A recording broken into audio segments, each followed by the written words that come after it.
नमस्कार मंडळी, मी आहे पुण्यावरून संगीता खरे आणि आज करतोय आपण पौष्टिक चटणी।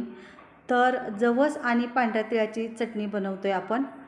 तर मी घेते जवस भाजून 3 ते 4 मिनिट झालं मी मीडियम गॅसवर जवस भाजते आणि जवस आता प्रत्येकालाच माहिती झालेला आहे, फार पौष्टिक असे जवस आहे। तर त्याची चटणी आपण आज बनवतोय।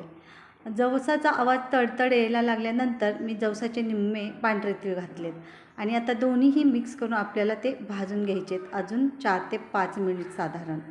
तर गॅस मीडियम आहे आणि आपल्याला दोन्हीचाही कलर बदलायचा आहे, वेळ कमी जास्त लागू शकतो।